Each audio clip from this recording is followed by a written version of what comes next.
Brilliant. Good afternoon and welcome to this meeting of Shareholder Committee. My name's Councillor Lomas. I'll be chairing this meeting this afternoon. We don't have any apologies for absence. Do we have any declarations of interest? No. The minutes of the last meeting, which was held on 23rd of June, am I okay to sign those minutes, Councillor Kilvane? Great, that's great, thank you. Exclusion of the press and public. So this asks us to consider excluding the public and press from the meeting during consideration of agenda item 6, confidential appendix 2.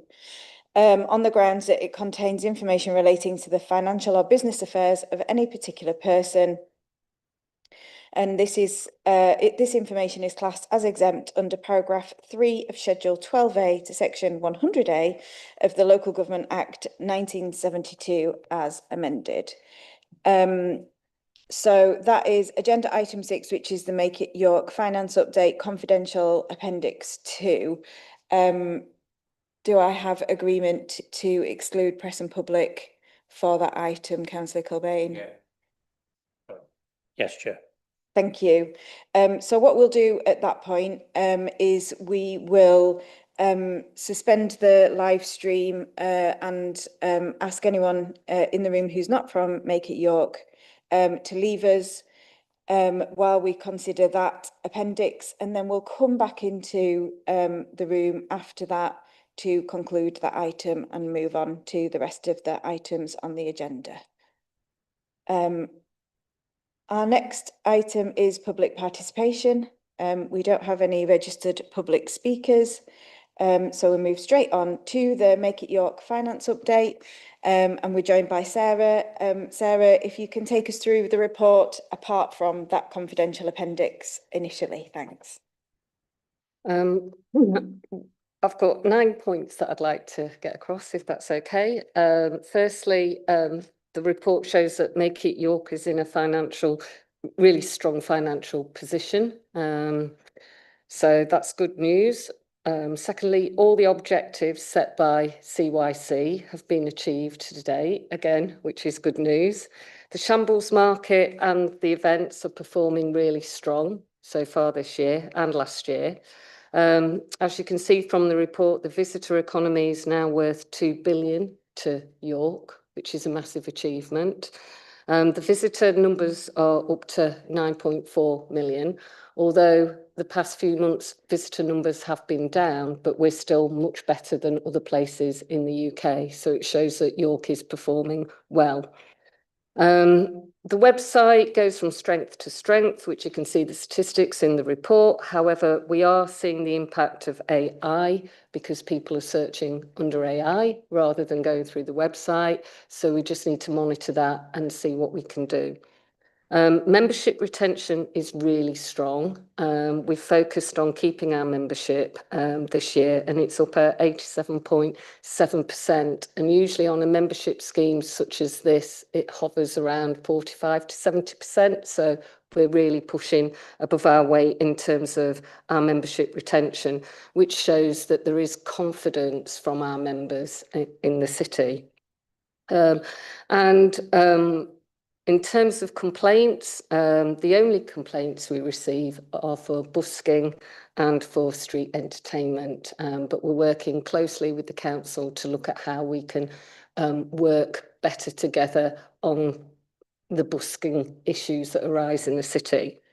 And the last point I really want to make is this year we've been able to give the shareholder a higher dividend, and that's the first time in Make It York's history of 10 years. So I think it's a very positive report. We're in a really strong position, and I'm happy to take any questions. That's great. Thank you, Sarah. Any questions for Sarah? Councillor Eyre?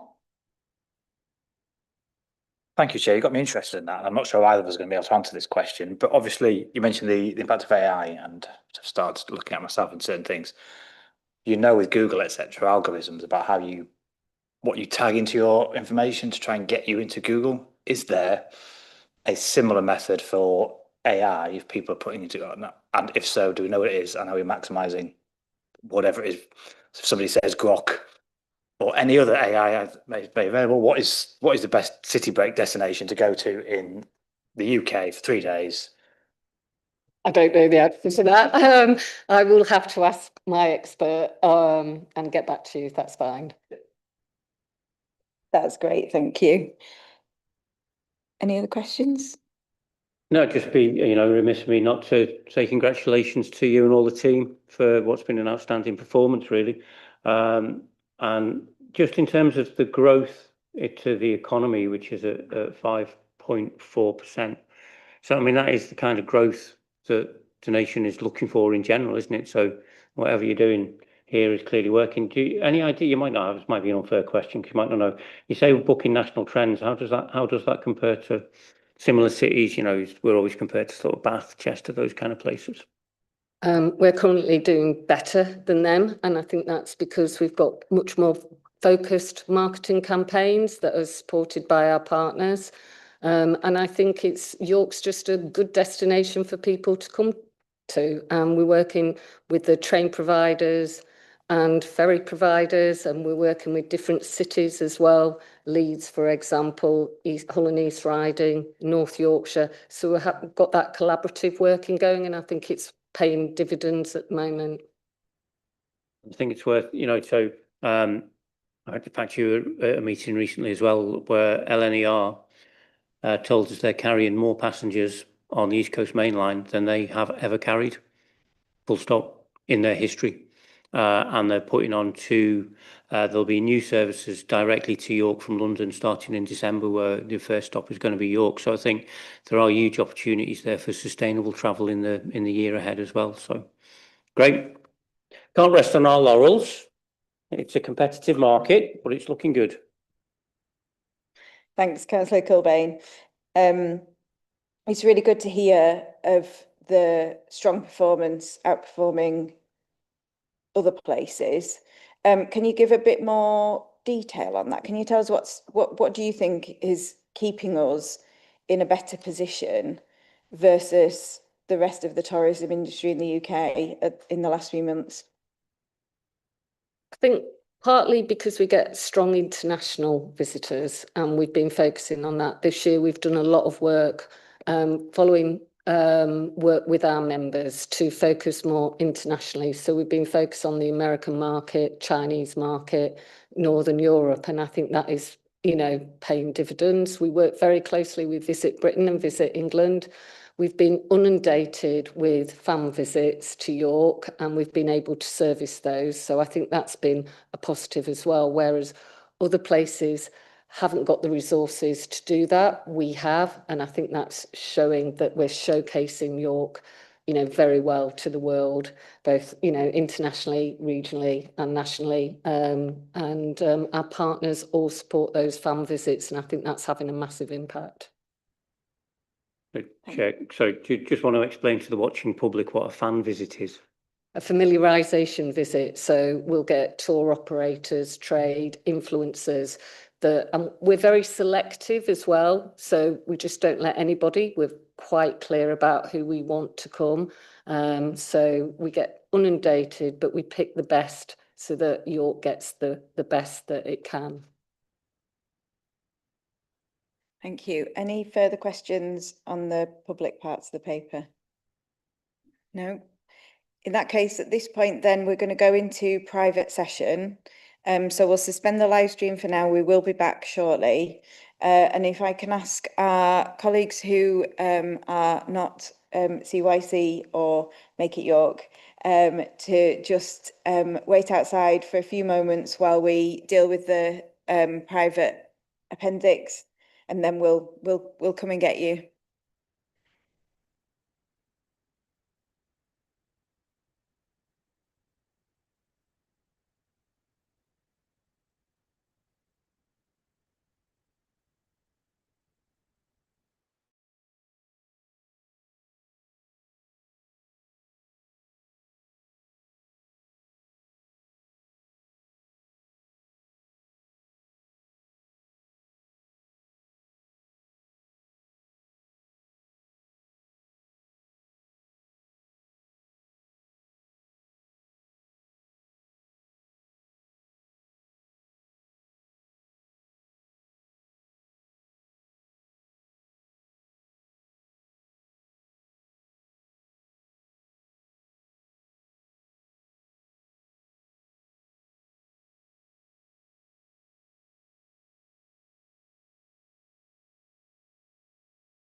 Right, welcome back, everybody, and thank you for your patience while we went through the confidential appendix annex. I can't remember which one it was, number 2. So we now go to the recommendations in the report, which are on page 13, and that is to note the shareholder report and the supporting documents, including the confidential appendix 2. Can I see those in favour? Thank you very much. That report is noted. Thank you very much, Sarah, and our thanks to all of the team at Make It York. And I know you have to give your apologies and leave the meeting now, so thanks. So we'll move next to Yorwaste update. Sandy. Thank you, Chair. So we'll go straight in. Number 1 is the boiler point as normal. Unless there's any questions about that, we'll just go straight on to number 2. Number 2, we spent quite a bit of time talking about the full year at the last shareholder committee. We've now approved the annual accounts. They've been lodged with Companies House, and there was a copy in the appendix. If there's any questions on that specific, I'm happy to take those, or we can go straight on to where we are today, because we did sort of take off at that at the last meeting. In terms of current progress, we're pretty much broadly in line with where we're expecting to be in terms of the budget. I'll just remind people that the budget was significantly down this year because we've swallowed a lot of the costs that have come along as a result of the national insurance rise, living wage foundation costs have been going up higher than inflation, and we've kept our increase to lower than inflation with both of the authorities, and as a result, we've sort of swallowed those costs.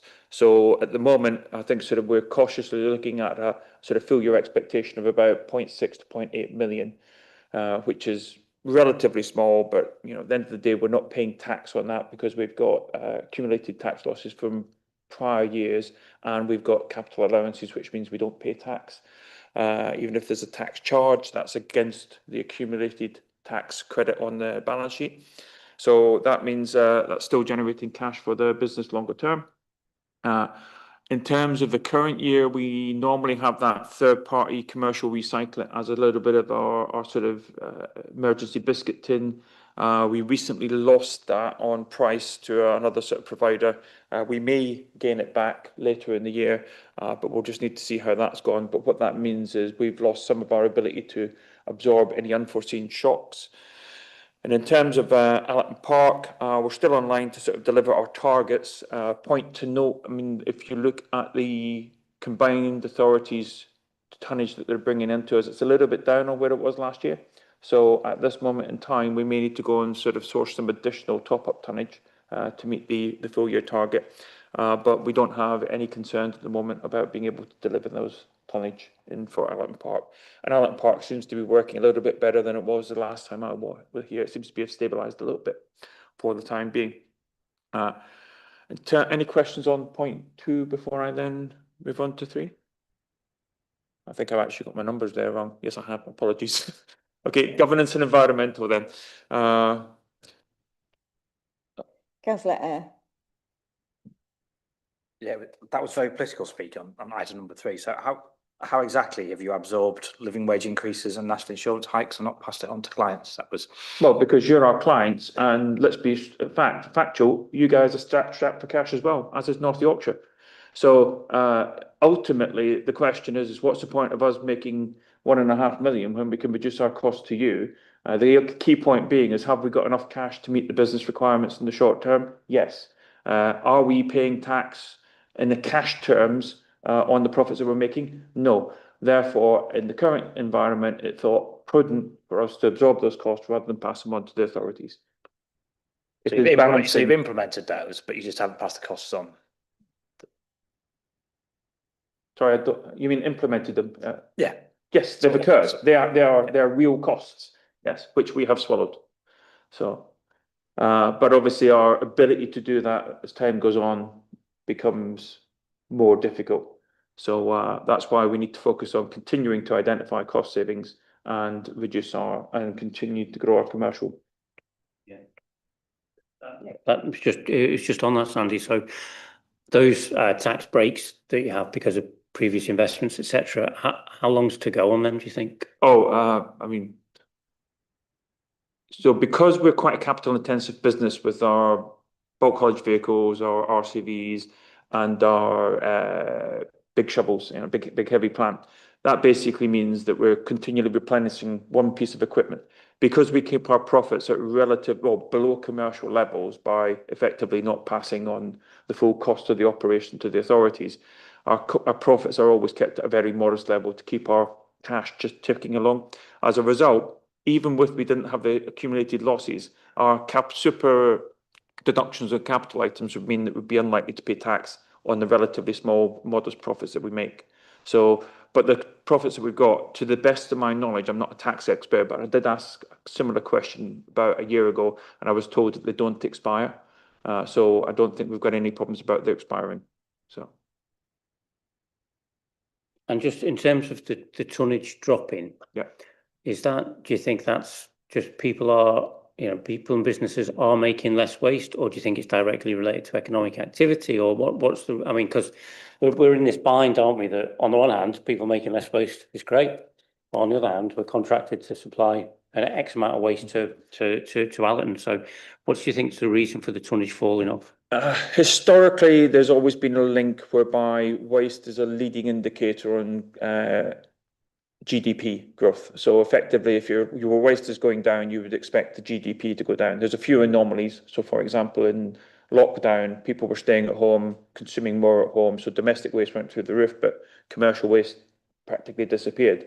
I think in general, it's very difficult to sort of say. If we look at what's happening on the commercial side, we're also starting to see a little bit of a drop. So whilst our lifts are up, the amount of waste that we're collecting is a little bit down year on year.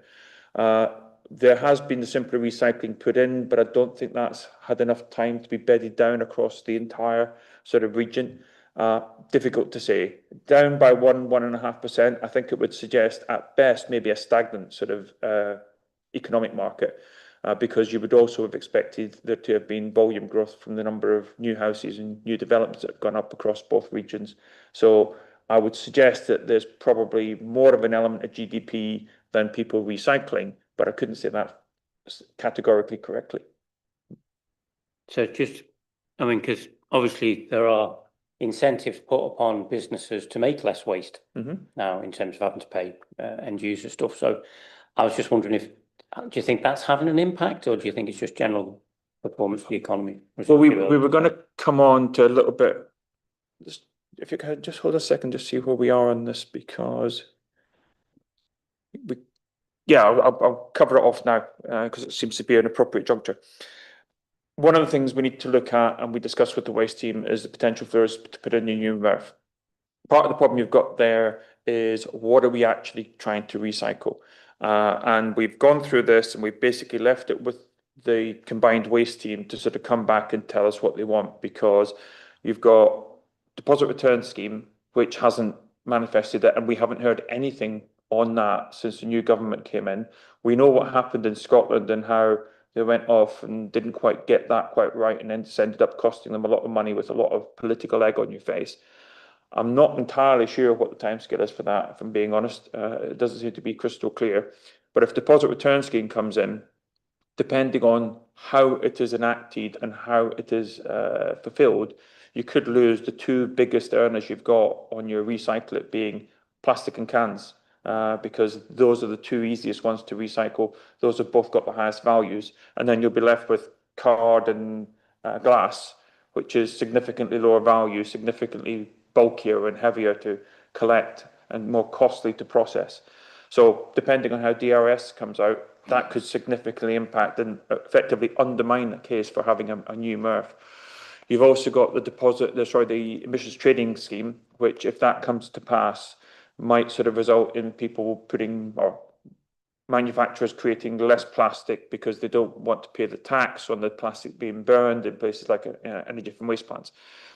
I think part of the challenge there is, what are your alternatives? So I think everyone likes the idea of having a plastic-free world and sort of, everything all being wonderfully green. There's a realpolitik, right? People are not going to want to pick up their beef or their chicken in a paper bag. They're going to want it wrapped in plastic, because it's clean, it's fresh, it keeps the food fresher longer.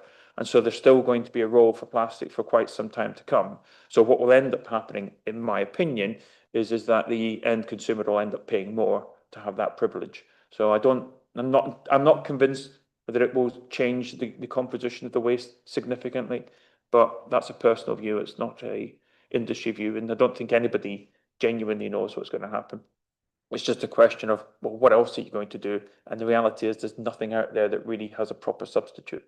So I guess the challenge, though, is that will happen over time. So you will get plastic being made out of more renewable material than oil.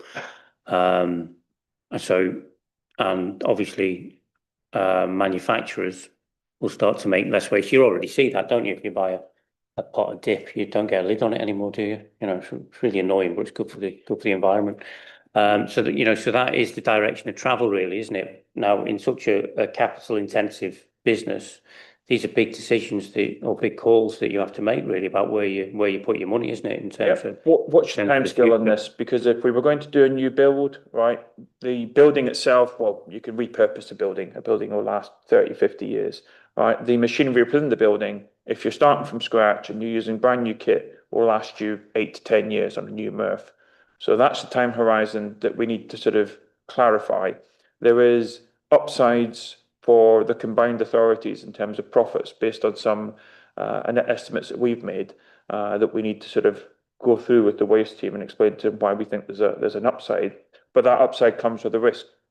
But let's also look at what's happened, because we were having this conversation about the imminent change of DRS and the imminent change of ETS before lockdown, right? And that was 5 years ago. So we're missing a potential profit opportunity and incurring higher costs by outsourcing, specifically in North Yorkshire side. You guys are less impacted, but on North Yorkshire side, they're missing some opportunity by continuing to have to outsource some of their recycling. But I also sort of recognise that it's very difficult to make that call. Nobody wants to back nobody wants to back Betamax if we're just about to change our formats. But once again, we're not really getting that clarity. And I think there's a great desire and expectation to do things differently, but there isn't, absent clear alternatives today, it's difficult to see how they'll come in.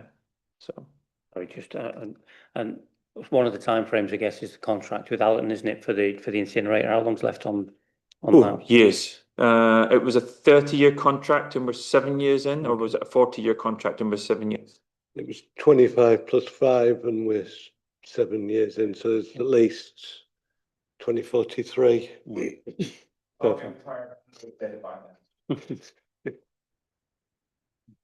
On that cheery note, please carry on, Sandy. Yes. So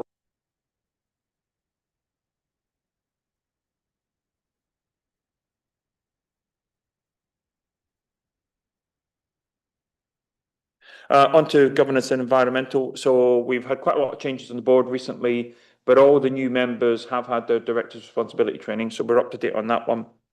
In terms of Harewood Solar, we understand papers have gone to City of York officers / councillors about what they want to do. We're obviously sort of talking to York about that. One of the things that we need to clarify is the timescale, because there will be some opportunity to use the outbound electricity capacity on the current landfill gas generations when they expire, which, based on current projections, will be towards the end of this decade, which ties in with when we might want to tie into those, because we've committed to have the solar up by the end of the decade. And I think in terms of timescale, we'll probably sort of tie in with what you're trying to achieve and the scale of the outbound capacities that you're looking to trying to achieve with the sort of investments. I think it was 8 megawatts, if I remember correctly. So on that basis, it's a work in progress. We'll just keep an eye on it. I'm not expecting anything to happen imminently. If that changes, that will be at the instigation of the authorities. But we've still got this idea to be net zero on electricity by 2030. So, and then in terms of going forward, we talked about the strategic options. the MRF being probably the most significant one in the short term. There are longer term opportunities, including IBC to cover the compost, to manage that, and potentially food waste at some future point. But that's probably 5 years plus away as an opportunity. And then what we also need to look at, given the increasing requirement for us to segment waste and the increasing sort of way in which we need to manage it, we might need some capacity expansions. If we get the MRF, if we do a new MRF, that's less of an issue at Harewood, but on some of the other smaller sites, we may need to do a little bit of an expansion there as well. So that's it. So basically what we're doing is, pending the authorities coming back and saying, we want you to do this and this and this for us, we're focusing on business as usual, trying to make that as efficient and as effective as possible. And then in parallel to that, we're continuing to try and grow the commercial business. Thanks, Andy. Any further questions? Councillor Kilbane. In order to get to the Harewood being net zero by 2030, do you need that full solar on there? For Yorwaste, which is what this task we've set for the company, we need about, by that time, somewhere between a meg and a meg and a quarter, right? Which fits on a relatively small element. That takes up a tiny spot of Harewood. So if you guys are looking for 8, that's a total of 9, which if you look between our current potential outbound, if both of the plants weren't generating electricity anymore, including our inbound domestic power supply, we're going to be there or thereabouts, being able to sort of squeeze that. But that needs a little bit more work to sort of refine it. So the rest of the site, should we get it, and obviously that's very much in planning, etc. at the moment, that will be providing electricity for the city. The 8 megawatts is earmarked for York's consumption. Yep. We're only looking for about 1.25. So, and just another question, which still leaves you with about 12 megawatts of capacity area on Harewood, which would require a significant investment in connection to the grid. Yeah, it's always a stumbling block, isn't it? And just one other question. I noticed that St Nick's, who do recycling in the city centre, have stopped collecting cartons. Like, sorry, they've stopped collecting cartons. Tetra Paks. Who has? St Nick's, who do some recycling in the city centre. Are you having any issues with Tetra Paks? Let me try and answer this one carefully. There is I understand the political desire to increase recycling and to manage the expectations or meet the expectations of the tax-paying public. Tetra Pak are relatively small volumes. One of the challenges you've got is that if you separate it out, you can separate it out, we can collect it, and that's what we are doing, and that's what we've agreed to do for York. The problem is you don't get full loads. They sit there for far too long for that Tetra Pak, unless it's been properly cleaned, to then be a viable product. So you end up moving air to move that Tetra Pak. So we've come up with an interim solution. I have yet to sit down and do the calculation from a carbon footprint about whether it's actually the best use of resources from a green perspective, because effectively you're using smaller trucks to move smaller loads to recycle a specific waste stream so that you can meet the recycling target, but you may actually be incurring a larger carbon footprint to deliver that relatively small tonnage saving. What we need to do is to establish the facts in terms of how much actual tonnage is coming through. Historically, there hasn't been that much coming through, right, when we've been doing samples. And I think what we need to see is what happens when we push it through. Because if you think about it, you've got most milks in the different types is in HDPE, which is a better plastic for both using it and for recycling. You've got orange cartons, so your orange juice comes in the sort of the Tetra Pak stuff. Some milks come in Tetra Pak stuff, but it's not used as much as it used to be. It used to be for almost all the milks. So let's find out what the tonnage says. Let's do the calculation on what that tonnage says. Once we've got the facts, we can then come back to the client and sort of say, this is what we're collecting for you. This is how much it's costing to recycle. This is the potential carbon footprint versus just treating it as a waste. And then the client can have that honest conversation. And I think that's just one of the things. Every time you separate out a piece of waste, it potentially costs more to recycle. So when you talk about the future of waste, in a perfect world, if you standardised on HDP and the other one that I can't, PTFE, well, I think that's not PTFE, that's for fixing plumbing. Yeah, there's two types. I can't remember off the top of my head. But those types, if you standardised on those and you had good sort of cleanliness of stock, and then you're taking them in and you're taking them to a sort of standard, that's brilliant, right? You can get a good return from that because you're maximising your returning. You've not got a high contamination rate. Once you start to try and be even more specific, like plastic films, yeah, there's practically no weight to those at all, and they're incredibly difficult to sort out. So the idea that sort of separating out plastic films becomes a priority because we want to recycle the maximum amount of plastic could be counterproductive, which is why we need the data. And then once we've got the data and the facts, we're able to have that intelligent conversation. I mean, I guess with the Tetra Paks, there are essentially 3 different materials, aren't they, in one as well? But the alternative is burning them, isn't it? If we don't recycle them, okay. Which may then down the path become part of the ETS issue. Yeah. So the emissions trading scheme. Yeah. And that's why that's all interrelated. And we do like to make waste even more complicated than it already is. But we'll continue to respond to the needs of the client. In the meantime, we'll stop buying our milk in Morrison's then, because they'll come in Tetra Paks in Morrison. Right. Any other questions? No. Thank you. So then I'll take us back to our recommendations, which are on page 103. And that is to note the report from Yorwaste and the audited financial accounts for 24-25 at Annex 2. Happy to note those, Councillor Kilbane. Yes, that's great. Thank you very much, Sandy. And thanks for bearing with us when we switched the running order this evening. Thank you. Much appreciated. Have a good evening. You too. Okay, next we move to agenda item number 8, City of York Trading Limited update. And this is where we have fun reminding ourselves which is which company. So please, Karen, help us to keep it. I'll help you with that bit. Them in the right report. Thank you. Thank you. I think Helen is joining online as well. Yes. Okay. Thank you.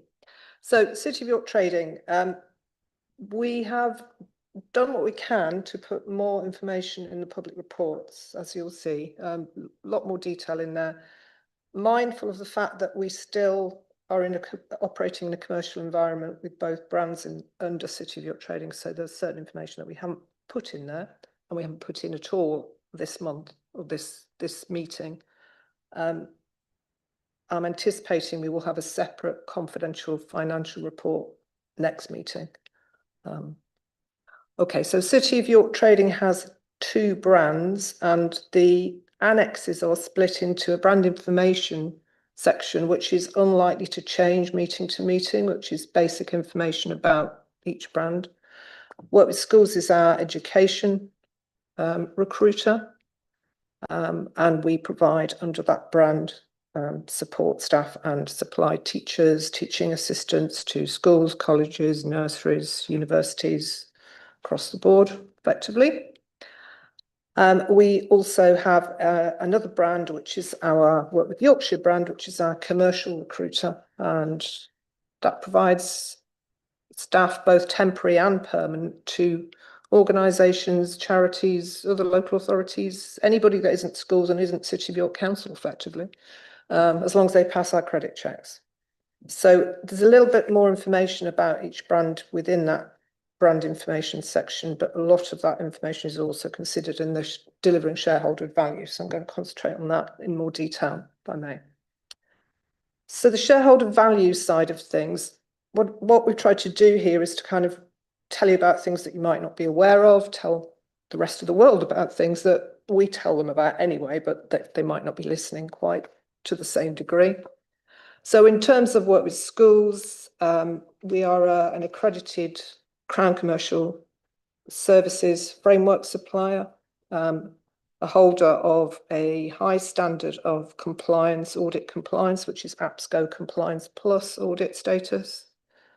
And we have a huge number of very excellent Google reviews. So we rely on word of mouth to a large degree to do recruitment.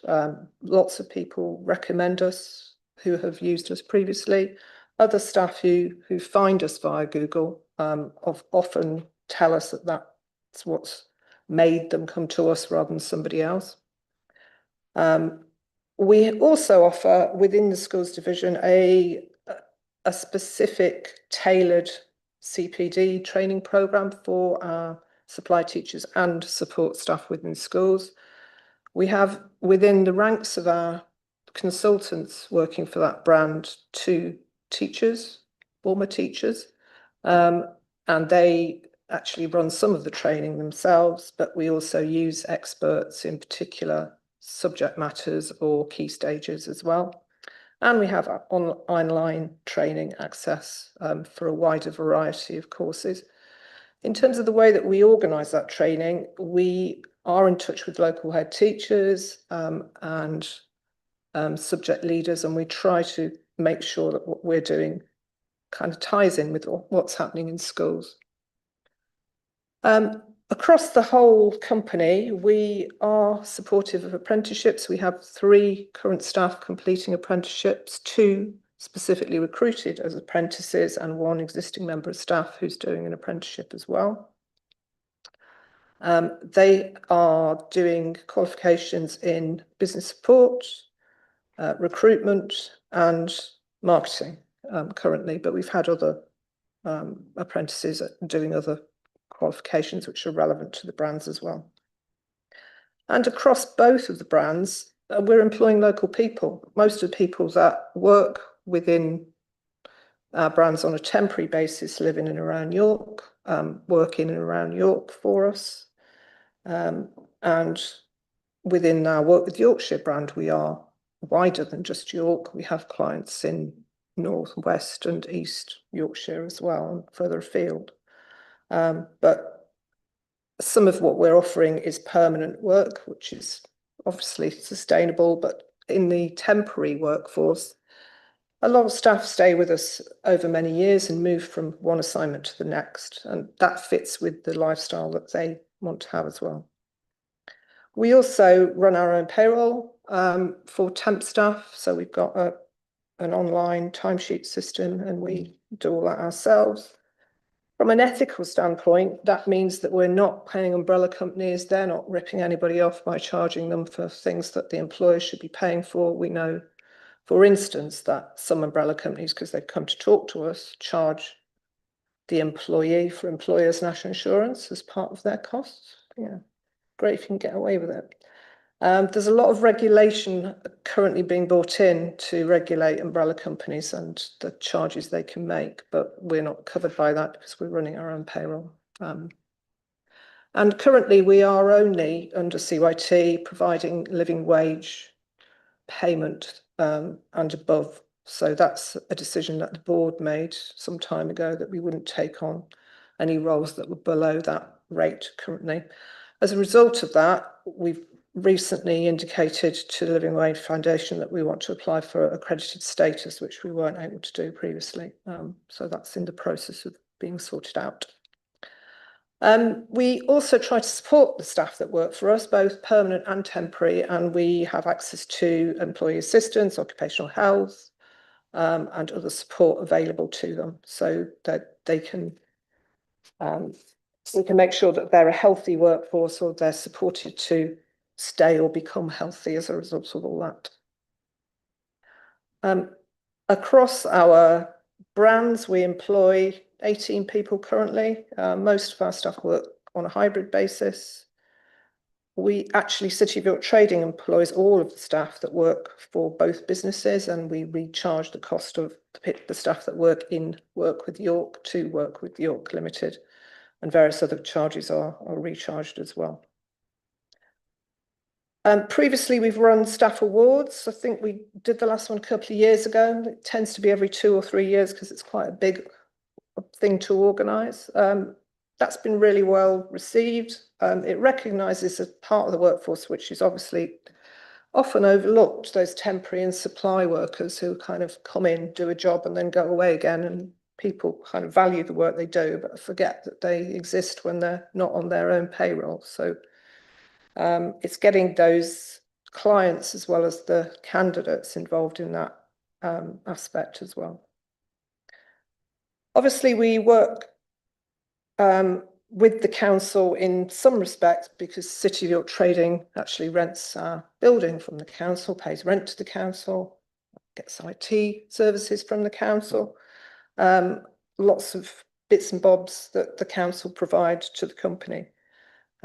The company also facilitated the setup of Work with York Limited by, well, the operation of Work with York Limited by making a loan to the new company of £600,000 earlier in the year. So had that not been the case, I guess Work with York Limited would have been coming to the council and asking for that loan, because in order to ensure that that company could pay its workers and its overheads before the client, City of York Council, paid the invoice effectively. In terms of other sort of shareholder value, we're a donation point for York Food Bank. We have both members of the public, partners, and our own staff making donations there, and we've supported other charities over the years as well. And we encourage our staff team to support local charities as part of our CSR. We haven't been able to make a profit. We haven't made a profit for the last couple of years, but prior to that, we were able to pay shareholder dividends of City of York Trading, and the dividend payments we've made to the council over those years have exceeded over £1 million. So having taken out the council bit of the business and put that into Work with York Limited, we're now in the situation of those two commercial bits of the business being kind of self-reliant. And in terms of the commercial offering, we are and have been doing reshaping both of those teams to kind of make them more commercially focused, and to make sure that we are maximising the potential of both brands. Within the schools division, we've got 4 kind of business development strands at the moment based on various things, including geography and sector. I'm not going to tell you any more in the public domain about that, but just so that you're aware. We are across both parts of the business refreshing key performance indicators and making sure that we're measuring output as well as financial figures. So we're looking at numbers of bookings, but also numbers of business development calls and that kind of thing, as you might expect. And that's really paid off for schools over the summer. One of the targets that they've had previously was to increase the number of nursery bookings. In the school holidays, obviously schools are not open, universities are closed, colleges are closed, but nurseries are still open. And we put a particular target on, let's get more work from nurseries. And we actually exceeded our budget for that part of the business over the summer, although the rest of the business was quiet from the booking point of view. It's a really good time to get lots of compliance done, all the rest of it. Talking of compliance, so our APSCO Compliance Plus audit is due for renewal, and we've got a date booked in for that in March next year, March 2026. And we're expecting a new Crown Commercial Supply Teacher Framework to be introduced imminently. We were originally expecting it at the beginning of October. I'm told that the DFE and the Crown Commercial Service are having further discussions about what will be the content of that framework. So we're waiting with bated breath. I know the direction has been to encourage all public sector organisations to be using frameworks because they're more cost effective. Whether this will be a further direction that is pushed as a result of the DFE interventions, I'm not sure at this moment. In terms of Work with Yorkshire, as we discussed in the last meeting, unfortunately one of our consultants died earlier in the year, so we At some point decided we were going to recruit a new person, had a couple of hiccups with that, but our experienced consultant started in September.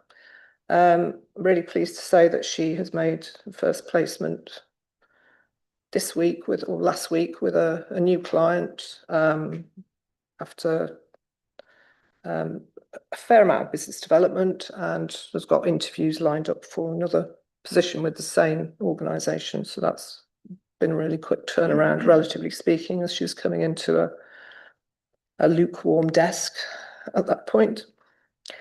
As a result of the reduced capacity, the fact we've only had one person in the team, and you know, we have had some challenges recruiting the right person.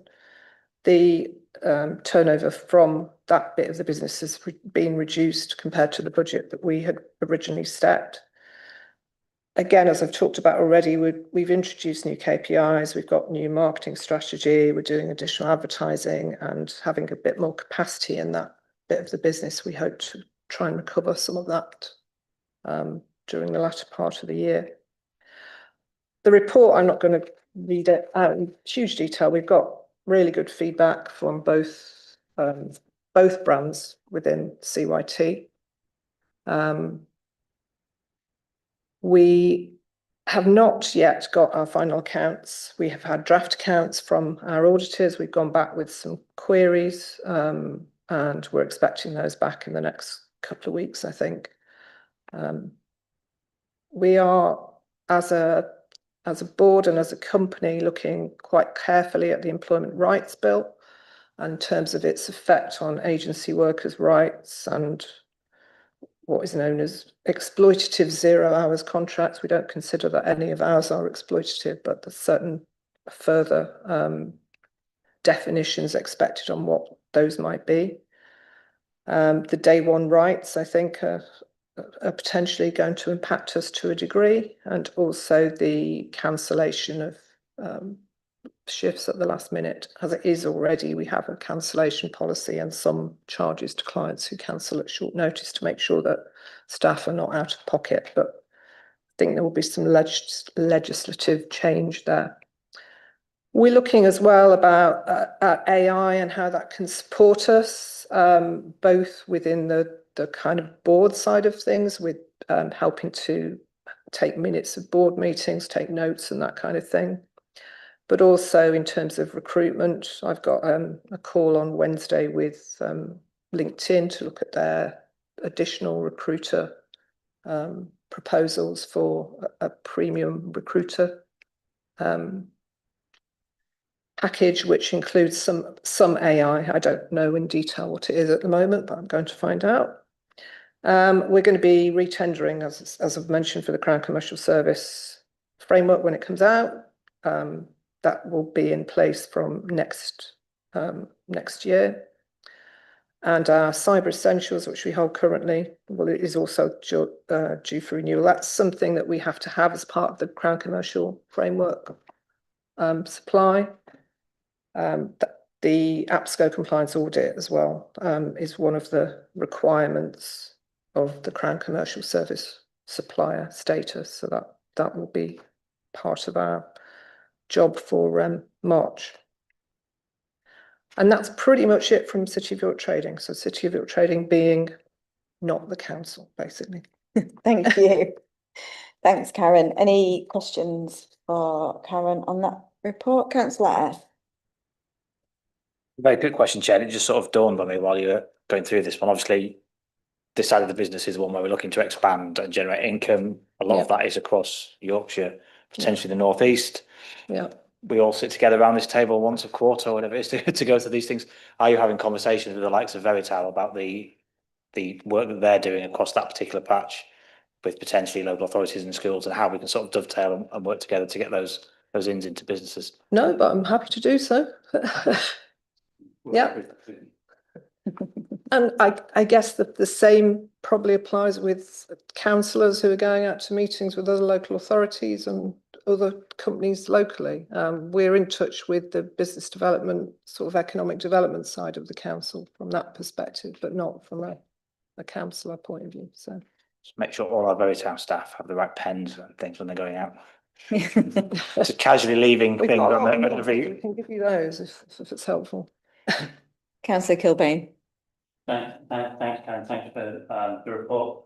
At the shareholder committee meetings last couple, really, we have raised concerns as to whether or not City of York Trading can return to profitability.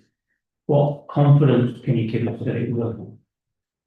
Sorry, I didn't get raise concerns that City of York Trading. We've raised concerns at previous meetings as to. I mean, I know you've experienced quite a bit of bad luck and setbacks over the last year or so, but we have raised concerns as to whether or not City of York Trading could return to profitability. So what confidence can you give us that it will? I think the plans that we have in place are putting us in a better position to achieve that. I can't tell you hand on heart that will be this financial year as it stands, and that is not what we budgeted. We budgeted a break-even budget for the year, so it's not something that is an instant transformation. Moving from you cannot do more than 20% of the total business to okay, you've got 100% of the business is a challenge, to be honest. And with schools' budgets being what they are, that's why we're looking at those 4 different business development strands geographically and sector-wise, because we can't necessarily rely on just local schools any longer. So we're looking at that as a priority for the schools bit of the business. Commercially wise, we are in a situation where some organisations are reluctant to make hiring decisions at the moment. They're waiting for the budget, or they're waiting to find out, what the world stabilisation is like. So we're kind of being tossed and turned around a little bit as well with that. But we're trying to focus on those businesses who are looking to expand, and obviously we've had some success in those areas. We are also providing temporary staff to some organisations who might not want to make that permanent recruitment decision. So they have a sort of temporary capacity issue, and that's also within our capability. I know that some recruitment agencies only do permanent or only do temporary, so we're in a position that we can kind of flex a little bit depending on the state of the market. But it's not, people are not coming running to us saying please give us staff. We are going out and finding those organisations who need those people. Thanks. When do the accounts come? Is it the next meeting or the meeting? Yes, it'll be at the next meeting. We're expecting to have the final accounts for last year in the next 2 to 3 weeks, I would say, from the auditors. Okay, so probably best to review this question at that point. Well, the accounts for last year are based on the council bit of the business as well as the commercial bit of the business, because they're 2024-25 accounts. So on the basis that the council business last year declined by £1 million on the previous year, that's got to be taken into account as well for the accounts for last year.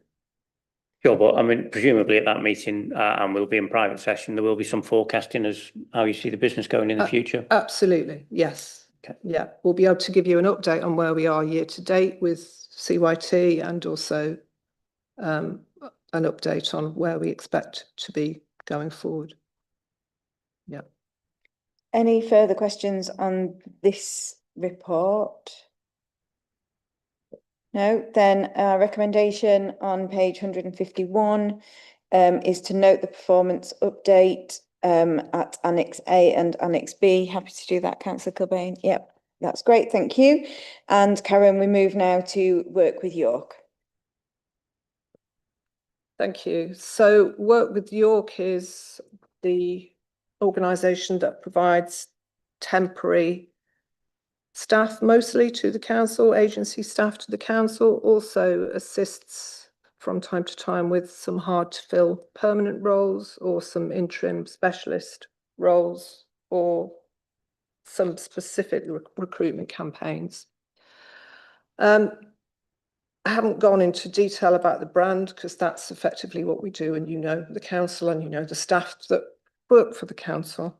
So we concentrate really on the shareholder value side of things.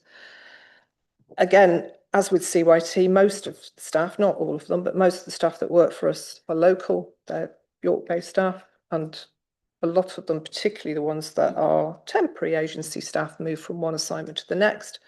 That's actually of great advantage to the council if they've worked in the council and know the council systems, and then another role comes up and we can move them. The time to get them onboarded and up to speed is much reduced, so that works pretty well. In terms of our cost effectiveness, the fact that we're owned by the council and, you know, historically dividends been paid by CYT back to the council is of great financial value. It also means that we can flex with the council to a degree, which with CYT we've done, and that's caused the business challenges. With Work with York, it's 100% the council, so it doesn't cause that tackle pressure which we had with CYT and cause this bit of the business to be set up. The team that work in the Work with York side of the business have knowledge of both the council but also specific sector knowledge. So we sort of compartmentalise the team in terms of what they do, but they do have the ability to kind of flex across. And the wide range of staff that we provide, from a cleaner or bin person to a assistant director, for instance, shows our sort of breadth of capability across those different campaigns. We also manage all second-tier agency staff contracts. So there are some particular areas where it's hard to recruit volume numbers of staff. Social work has historically been one of those, and we do have a number of second-tier agency contracts with social work agencies. That enables us to standardise the contract terms, the charges, and manage the transfer fee side of things, so that given certain notice under the contract, there is no transfer fee payable if the council want to take somebody on a permanent basis. That is a lot easier than the council trying to manage every different agency's terms and conditions, as used to happen in the past. So the staff that we provide to the council have access to the council's training portal, Milo, and it's the Work with York team that manage those renewals and updates. And during the course of the summer, actually, I think a large number of staff working across adult social care had to update 14 different courses. I think some were updates and some were new courses that had been brought out. That was a huge amount of training to organise for a short number of staff, for a large number of staff in a very short amount of time. Caused us some pressures where people hadn't finished things by the particular dates that they needed to work by, and we had to move people around, but we got to a situation with everybody on board that we were able to update that. Again, as with CYT, we run our own payroll. So the council managers who authorise timesheets do that on an online system, which is pretty straightforward, and we pay all our staff weekly. We invoice the council monthly, which is easier for the council. Even better when they pay the invoices on time, which we had some problems with to start with Work with York Limited, but I think that those issues have been ironed out now. Yeah. And we, again, use both the Employee Assistance Scheme and occupational health support where necessary to support those staff that are working in CYC. And as the council are, we are living wage employers for all those temp staff who work across. Work with York Limited are paying off the loan to CYT Limited, initially interest only, but on the basis that Work with York Limited actually makes a profit this year, which we are forecasting it will do. And above budget, then we're expecting some payment back of the capital cost to CYT from Work with York.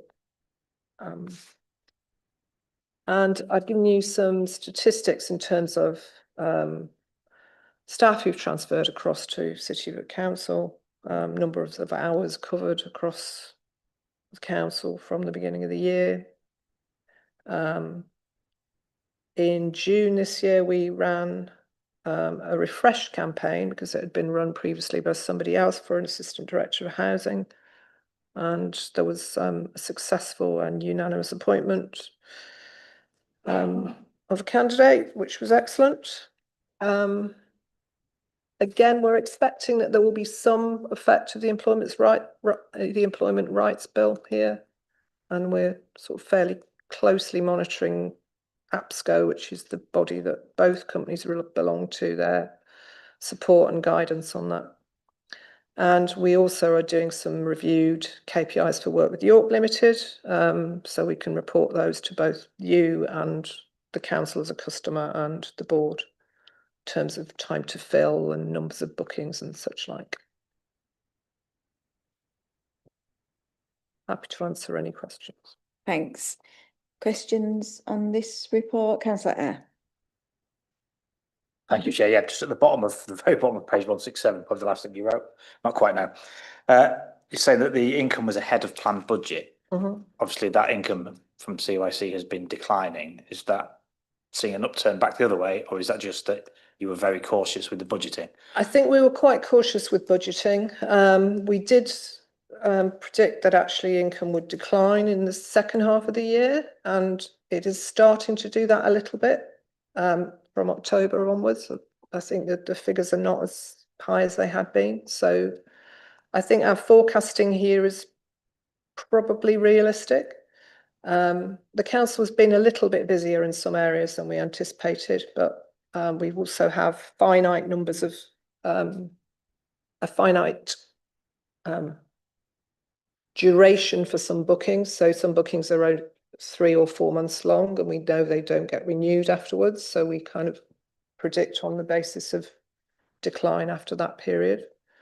But obviously more recruitment campaigns like the one for the assistant director, we're happy to get involved with that as well. And our fees for that are very competitive, which I'm sure Helen will attest to. Councillor Kilbane? Oh, thanks, Chair, and thanks again, Karen. How long do staff typically stay? So staff who are transferring into full-time jobs with the council, as opposed to staff who are just recruited for a specific period of time, how long do they typically stay with you before transferring over to the council? It depends a little bit on the area that they work in. Typically, I would say 3 or 4 months if there is a permanent job with the council. But we do have some staff who are supernumerary or doing something which isn't an actual council job. So their assignments potentially will be longer, or where council funding is not secure, and it's a kind of year-by-year funding situation, or they're doing ad hoc work, so there isn't a kind of permanent job for them to slot into. So there's all ranges there, but typically 3 to 4 months. And do you get many that aren't looking for a permanent job that just do want to stay temping? Yeah, we do. Absolutely. A significant proportion, or? I would say so, yeah. I mean, quite a lot of our social care staff, for instance, they do other things. So they might be students, or they might have caring responsibilities of their own, or family commitments, and they just want to pick and choose the shifts that they can work. They don't want to be rotated. Some of the staff, potentially, they might have moved to York recently, want to have a look. They don't want to commit to anything. And some people, it just fits with their own personal commitments. They're just happy to carry on temping. And as I said, people move from one assignment to the next quite often as well. So, yeah. Okay. And what would you say are the advantages of the Work with York running as a tackle as opposed to it being in-house? What do you think the advantages are there? Well, various advantages. We're a lot speedier than the council is at recruiting. We are also able to flex pay when required. So we know that there are some areas where market rates are way above what the council will pay. And in order for you to get the right person, we need to pay them more. On a temporary basis, that's feasible, but you wouldn't be able to recruit them permanently. We also don't pay the staff, don't pay local government pensions for these staff. They are in a pension scheme, but they are in a nest pension scheme. So the contribution rates is significantly less than the council would have to pay if they were in the local government scheme. Yeah. Any further questions on this report? No. Then we move to the recommendations on page 163 to note the performance update from Work with York Limited, attached at Annex A. Happy to note that. Thank you, Councillor Kilbane. That is noted, and thanks, Karen. And we move on to agenda item number 10, which is Veritau. Max.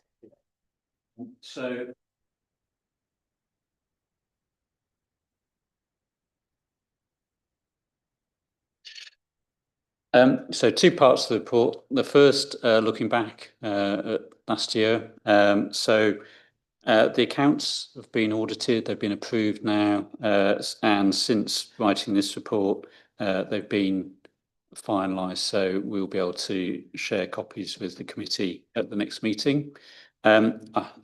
We have attached a copy of the annual report. This is a report we produce every year.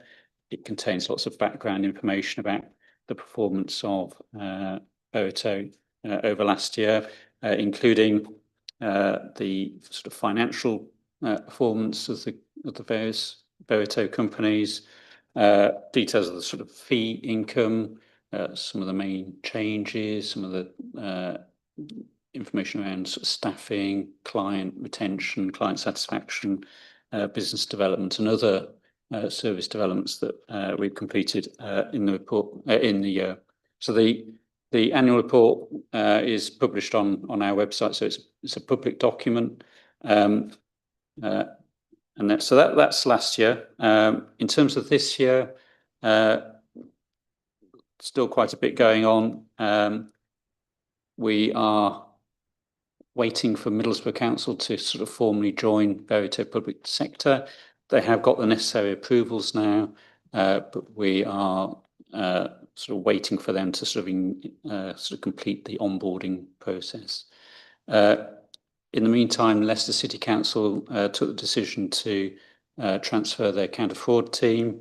It was an in-house team, but they've transferred it into Veritau, so there was a cheapy transfer as part of that. We've also provided sort of the management accounts for the 5 months to the end of August, as well as a forecast to the year end. In terms of the forecast, we are very much on budget, both Veritau Limited and Veritau Public Sector Limited. No exceptional items. And then just finally, to note really that we've retained our Investors in People accreditation, and we have gained living pension accreditation, and we are the first LGPS admitted body to have that accreditation. So happy to take any questions on the report.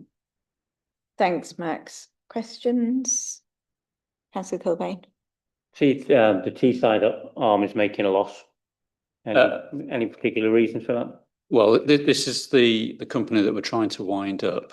So it was originally set up to enable Redcar and Cleveland and Middlesbrough Council to be part of Veritau.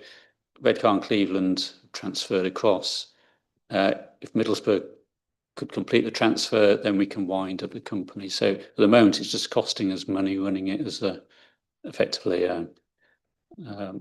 almost dormant company. It's still technically it's still trading, but we can't wind it up yet. Councillor Eyre. Thank you, Chair.